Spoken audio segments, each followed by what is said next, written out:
జంధ్యాల గారి దర్శకత్వంలో మీరు శ్రీవారికి ప్రేమలేఖ ఆ సినిమా ఇంకా అలా అతుక్కుపోతారు. ఇప్పటి జనరేషన్ కూడా బాగా నచ్చిన సినిమా అంటే అదొకటి ఉంది. అండ్ అలాగే ఈవీవి సత్యనారాయణ గారిది అంటే ఇంకా జంబలకడి పంబ. ఇలాంటి అంటే ఇలా ఇద్దరి దగ్గర మీరు వర్క్ చేశారు. Who's the best? అది మేము అడగకూడదు, బట్ మీకు మీ పరంగా సత్యనారాయణ జంధ్యాల గారా అట్లా నేను చెప్పలేము. జంధ్యాల గారు ఆయన ఒక ఒక ఒక యుగం ఆయన సృష్టించాడు. అంటే మిస్సమ్మ, గుండమ్మ కథ ఇట్లాంటి సినిమాల తర్వాత ఒక గ్యాప్ వచ్చింది ఇండస్ట్రీలో. కామెడీ, అబ్జల్యూట్ కామెడీ ఫిల్మ్స్ అనేది హాస్య బ్రహ్మ అని అందుకే పేరు వచ్చింది ఆయనకి. సో క్లీన్ కామెడీ లో చరిత్ర మర్చిపోలేనటువంటి సినిమాలను ఆయన ఇచ్చాడు. ఈవెన్ అహనా పెళ్ళంటే కానీ, రాజేంద్ర ప్రసాద్ చేసినటువంటి ఫిల్మ్స్ కానీ, ఎటువంటి నేను చేసిన చూపులు కలిసి వేళ కానీ, శ్రీవారి ప్రేమలేఖ కానీ. సో ఆయన ఒక శకం, జంధ్యాల అనేది ఒక శకం. నా అదృష్టం ఆయన కంట నేను పడ్డం. ఆయన కొడుకుగా ఒక దత్తత తీసుకుని నన్ను నటుడిగా ప్రమోట్ చేయడం, ఆయన దగ్గర నేను ట్యూన్ అవ్వడం. సో అది అలా పోల్చలేము ఎవరికి వాళ్ళు. మళ్ళీ ఈవీవి వస్తే ఈవీవి జంధ్యాల గారి శిష్యుడే. జంధ్యాల అక్కడి నుంచి ఆ స్కూల్ నుంచి వచ్చినవాడే కాబట్టి ఆ కామెడీ టింజ్ అతనిలో ఉంది. మళ్ళీ ఈవీవి అతని ట్రెండ్ అది. మళ్ళీ ఈవీవిని మనం పోల్చలేము జంధ్యాల గారితో.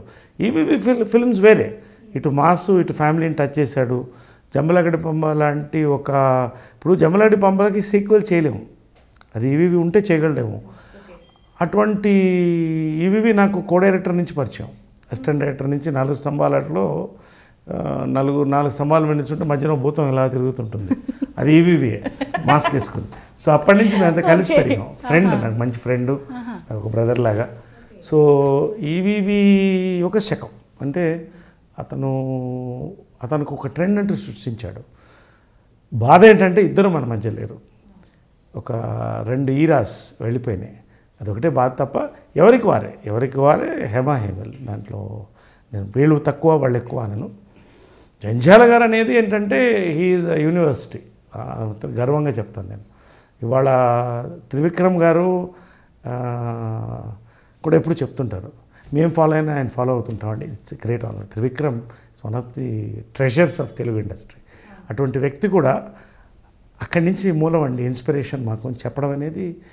సో జంధ్యాల భౌతికంగా మనకు లేకపోవచ్చు, కానీ ఆయన ఆత్మ, ఆయన చేసినటువంటి పని, ఆయన శిష్యులు, ఆయన యొక్క ఇన్స్పిరేషన్ ఇంకొన్ని డికేట్స్ కూడా కంటిన్యూ అవుతాయి. శ్రీవారికి ప్రేమలేఖ లాంటి ఫిల్మ్స్లో నా అదృష్టం ఆయన శిష్యుడికి నేను చేయడం. లాస్ట్ మినిట్ దాకా కూడా ఆయన ద్వారా నేను నా యొక్క ఒక ఎమోషనల్ కనెక్ట్ ఉండేది ఆయనతో.